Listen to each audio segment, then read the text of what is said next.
Assalamualaikum warahmatullahi wabarakatuh. Perkenalkan, nama saya Robi Jesar Mauladana dengan NIM 210311624896 dari offering C14 mata kuliah belajar dan pembelajaran. Pada kesempatan kali ini, saya akan menjelaskan sedikit tentang teori belajar sosial yang dicetuskan oleh Albert Bandura. Kita akan mengawali pembahasan yang pertama mengenai Albert Bandura. Siapakah dia? Teori belajar sosial dikembangkan oleh seorang psikolog bernama Albert Bandura. Albert Bandura lahir di Kanada pada tanggal 4 Desember 1925 dari keluarga petani. Dalam Tarsono 2010, pada tahun 1949, ia menempuh pendidikan tinggi di University of British Columbia di Vancouver dengan meraih gelar BA. Tak lama setelah itu, pada tahun 1951, Albert Bandura melanjutkan pendidikannya di University of Iowa dengan mengambil jurusan psikologi hingga akhirnya meraih gelar MA yang disusul dengan gelar PhD pada tahun 1952. Setahun kemudian, Albert Bandura bekerja di Stanford University. Dalam perjalanan karirnya, Albert Bandura mengembangkan pendekatan social learning sebagai bahan memahami kepribadian dan tingkah laku manusia seperti perbedaan gender yang ia lakukan melalui penelitian.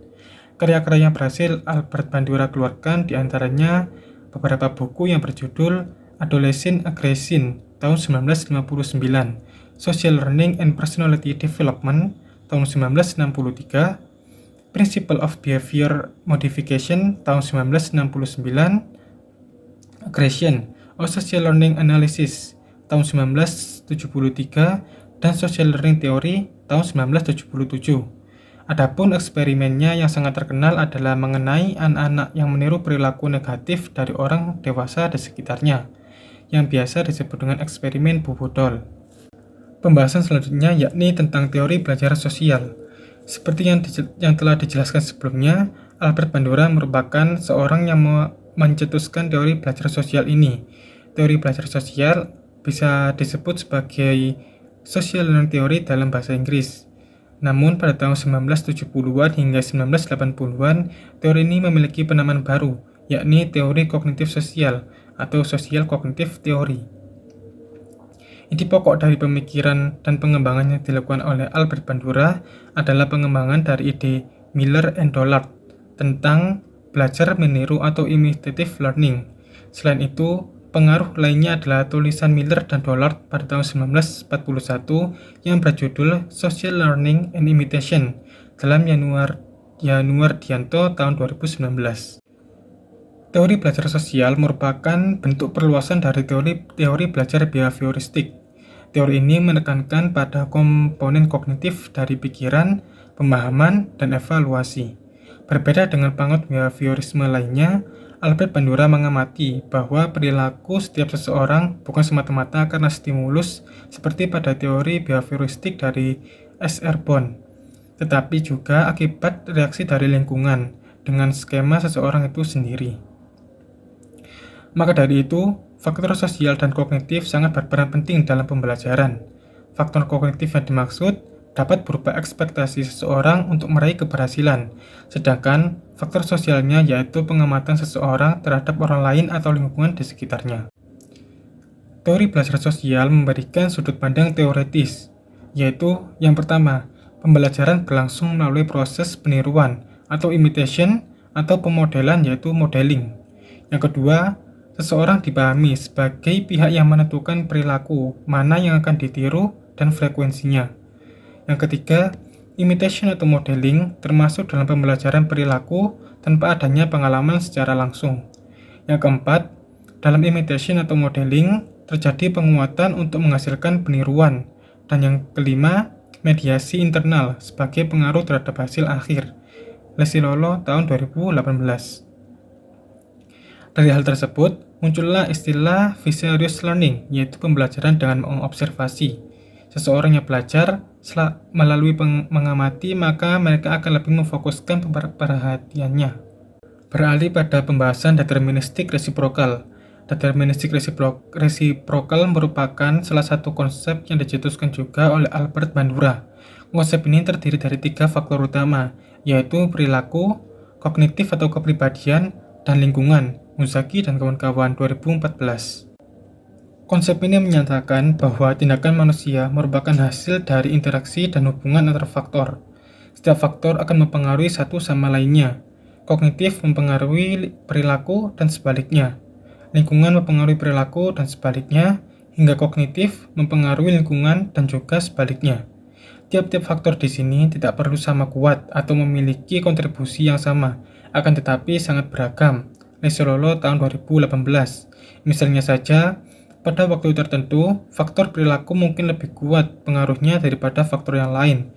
Bisa saja di lain waktu, justru faktor lingkungan yang paling berpengaruh daripada faktor lainnya. Lebih jauh lagi, Albert Bandura memperluas konsep ini dengan nilai diri atau self-value dan keyakinan diri atau self-efficacy. Self-efficacy diartikan sebagai keyakinan seseorang bahwa dia dapat menguasai pengetahuan dan keterampilan sesuai dengan standar yang berlaku. Yani Wardianto 2019. Menurut Bandura, dalam Lesololo 2018, tinggi rendahnya self-efficacy bergantung pada lingkungan sekitarnya yang secara rinci akan memunculkan 4 kemungkinan. Kemungkinan pertama, bila self-efficacy dan lingkungan responsif, maka hasil yang paling besar adalah sukses. Yang kedua, bila self-efficacy rendah sementara lingkungannya responsif, maka seseorang mungkin mengalami depresi karena merasa bahwa orang lain berhasil menyelesaikan masalah atau sesuatu yang terlihat sulit, sedangkan dirinya tidak bisa. Yang ketiga, bila self-efficacy tinggi sementara lingkungannya tidak responsif, maka mungkin akan terjadi protes atau kekerasan untuk mendorong perubahan. Bahkan bisa saja mereka menyerah jika upayanya gagal.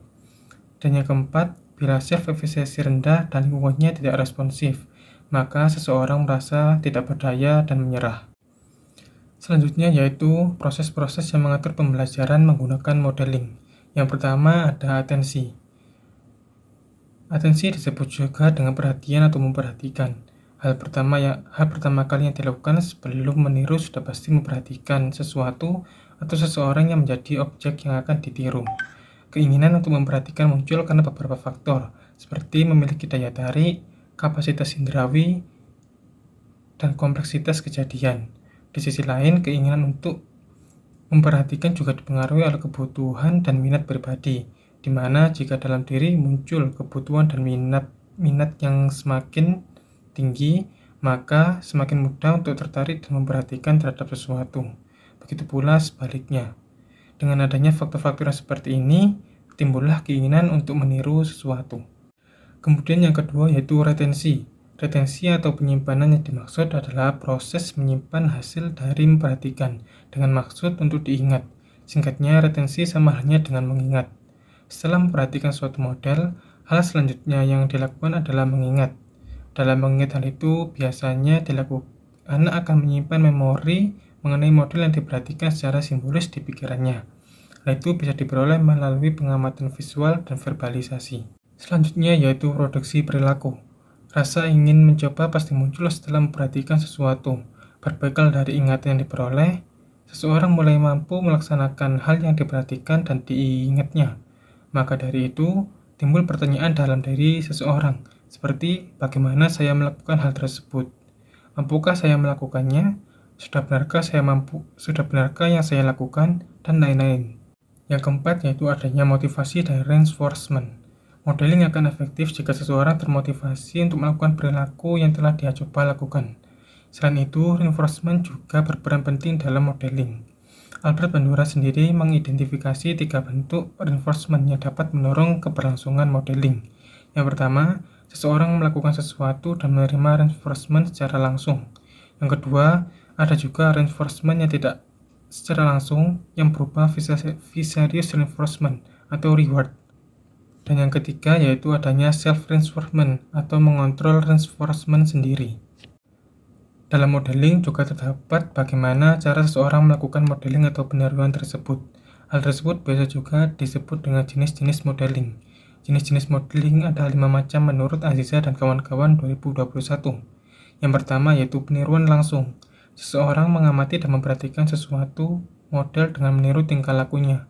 Misalnya, meniru gaya berpidato, presentasi, atau menyanyi orang lain. Yang kedua, peniruan tidak langsung. Peniruan ini dilakukan berdasarkan imajinasi dan perhatian tidak langsung. Misalnya meniru seorang putri dari negeri dongeng akibat membaca buku cerita. Yang ketiga, peniruan gabungan. Peniruan ini merupakan gabungan dari peniruan langsung dan peniruan secara tidak langsung. Misalnya meniru gaya melukis guru daripada apa yang dibacanya di buku. Keempat, peniruan sesaat. Peniruan yang muncul pada saat-saat tertentu. Misalnya meniru gaya bahasa orang asing tetapi saat ingin melakukannya di sekolah teman-temannya tidak bisa atau tidak ada yang mau menggunakan bahasa tersebut, sehingga dia kembali lagi menggunakan bahasa sehari-hari. Yang kelima yaitu peniruan secara berkelanjutan. Peniruan ini akan terus dilaksanakan, misalnya meniru gaya bahasa temannya sehingga dia mengimplementasikannya dalam kehidupan sehari-hari. Selanjutnya akan membahas tentang kelebihan dan kekurangan teori belajar sosial Albert Bandura. Yang pertama yaitu kelebihan teori belajar sosial Albert Bandura. Di antaranya, 1. Perluasan dari teori belajar behavioristik, karena lingkungan dan kognitif juga berpengaruh pada proses pembelajaran, bukan hanya stimulus.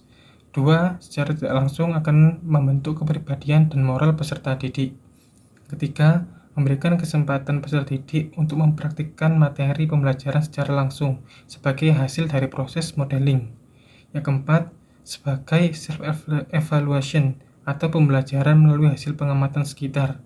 Misalnya, peserta didik melihat temannya mendapat pujian karena berperilaku baik, atau sebaliknya, maka peserta didik tersebut dapat meniru perilaku positif dan menghindari perilaku negatif yang dilakukan temannya.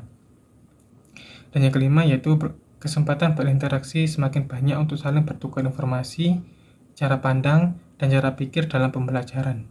Sementara itu, kekurangan dari teori belajar sosial Albert Bandura adalah diantaranya yang pertama, apabila salah sedikit dalam proses modeling misalnya terdapat suatu contoh negatif yang tidak disadari, maka hal negatif tersebut juga kemungkinan bisa ditiru oleh peserta didik. Kedua, ada kalanya memerlukan waktu yang lebih untuk melakukan pengulangan terhadap apa yang ditiru. Dan yang ketiga, secara tidak langsung, teori belajar sosial juga bisa memperbaiki karakter peserta didik, di mana dalam pelaksanaannya mungkin sedikit lebih berat, karena harusnya dilakukan secara bertahap, pelan-pelan, dan sabar. Terlebih lagi jumlah peserta didik yang tidak sedikit. Kemudian mengenai implikasi teori belajar sosial Albert Bandura dalam pendidikan. Yang pertama yaitu mengaitkan pembelajaran dengan pengalaman peserta didik. Yang kedua, menggunakan alat pemusat perhatian seperti peta konsep, gambar, dan media visual lainnya agar peserta didik dapat meniru. Yang ketiga, menggunakan alat musik dalam pembelajaran seni musik. Keempat, mengurangi bahan materi yang tidak relevan. Yang kelima, membentuk kelompok belajar. Keenam, menerapkan pembelajaran yang kontekstual, kooperatif, dan kolaboratif. Ketujuh, pendidik bisa memberikan contoh teladan bagi peserta didik. Kedelapan, menciptakan suasana belajar yang kondusif. 9. Pendidik harus komunikatif agar apa yang ingin disampaikan bisa dipahami dengan mudah oleh peserta didik. Yang ke-10, tidak terfokus pada teori saja, namun juga pada nilai praktisnya atau nilai praktiknya. 11.